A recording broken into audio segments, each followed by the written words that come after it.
there any memorable encounters or experiences you had at Taylor that come to mind or that return to you?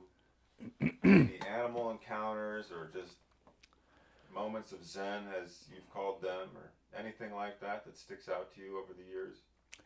Yeah, there are several uh, encounters with cats and ledges and caves and up trees uh, because we really didn't know, you know, I had little experience, uh, didn't know what to expect.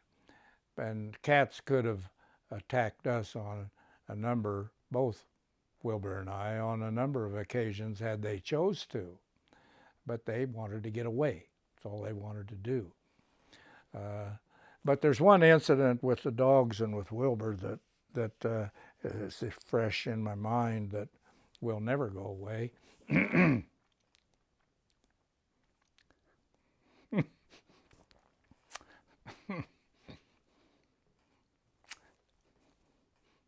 See, uh, we tracked the cat out of Rush Creek, uh, and Wilbur was a little reluctant to turn loose on it because he couldn't judge how old it was, and Rush Creek is really. But we turned loose up there by under the tower, and it went down to the mouth of Rush Creek, crossed Big Creek, went 3/4 of the way up Horse Mountain, angled around into Cliff Creek and over, and we found one of the dogs after dark over on the ridge into Goat Creek.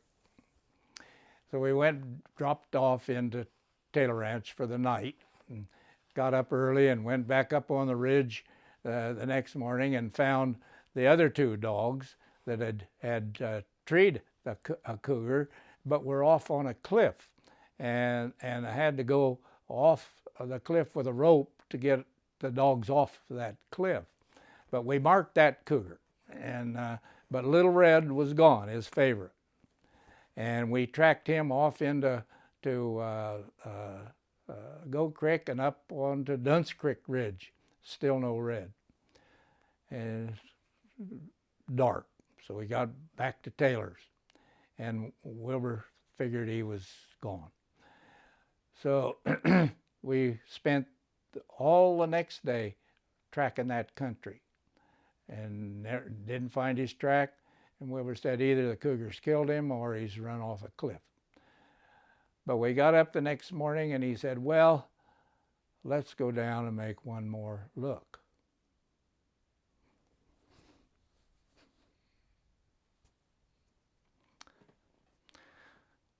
In the early years, the first year, Wilbur established a camp at the mouth of Dunce Creek, and just a sleepover camp, because we didn't have facilities at Taylor that first winter, but we did at Cabin Creek.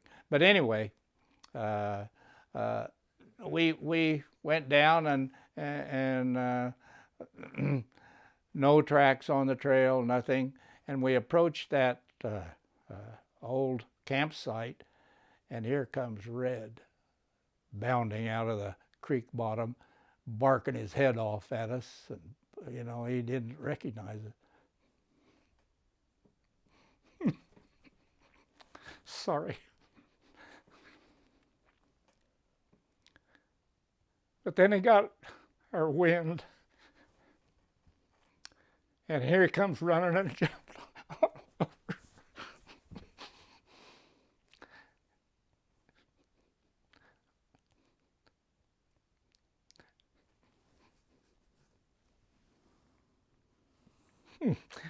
I still can't tell it without doing this.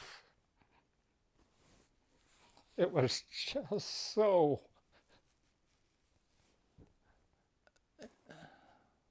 the bond was so strong. And Wilbur cried, turned around like, damn wind in my eyes. And I'm glad he did that because it helps me break it. But I'll never experience a feeling in my life, haven't and won't, a feeling I had for an individual and his friend. That was just too much. Yeah, I've had those moments. Nothing like that with dogs I've had to put to sleep. Old friends, you see several of them here. They're back here under the cottonwoods and across the creek and the graves over there. And you know when you get them that that day's coming, but you're never quite ready for it. It's like a family member.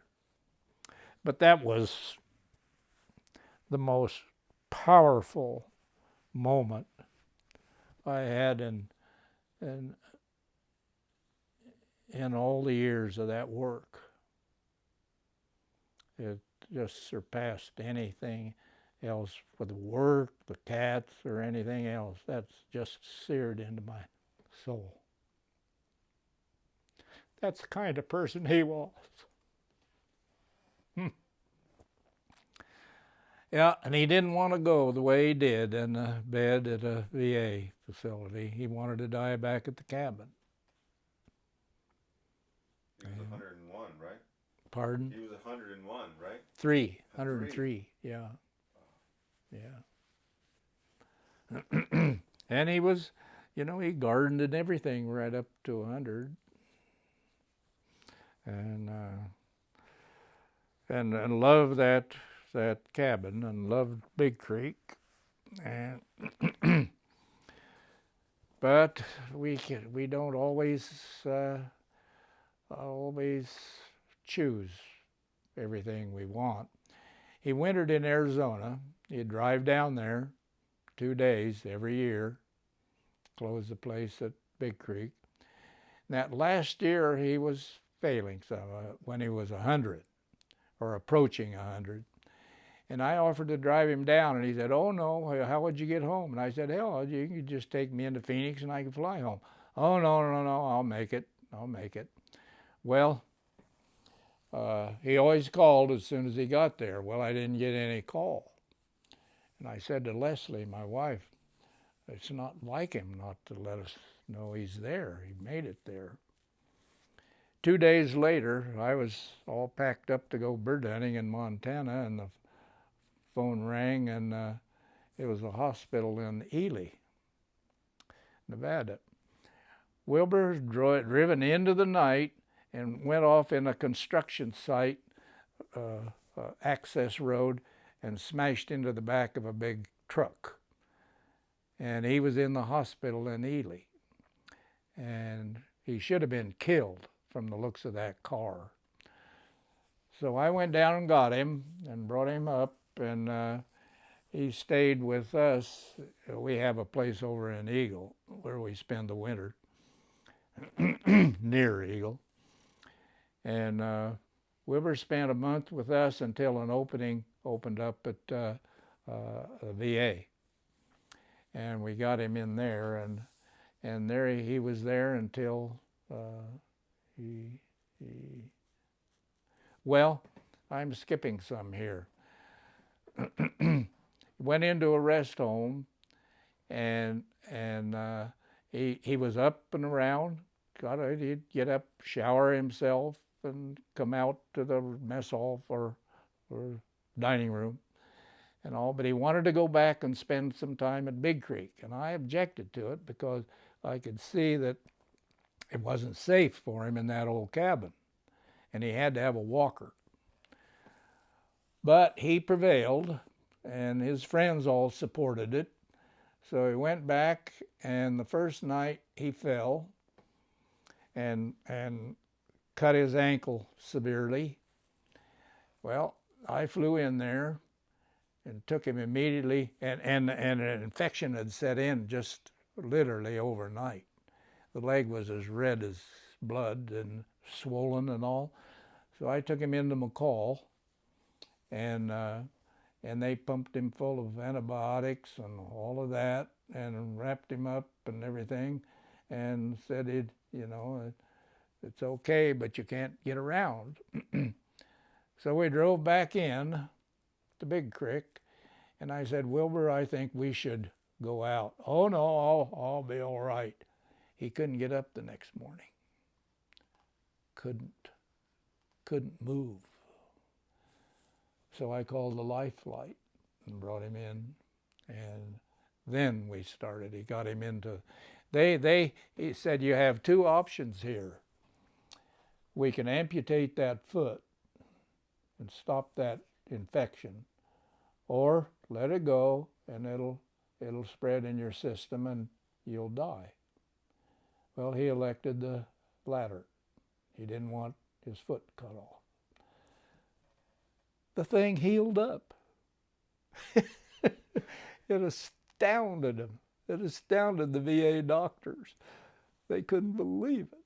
But anyway, it got him into the VA, into the hospice, and that's where he died. He never got out of bed after that, and it was sad to see. He could have still be alive if he hadn't gone into Big Creek. If he had, because he was so vigorous, even at that age.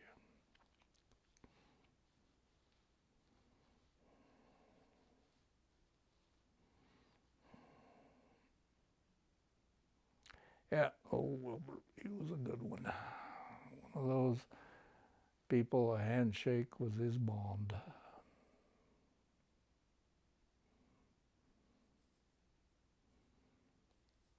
I guess everyone should have at least one friend like that.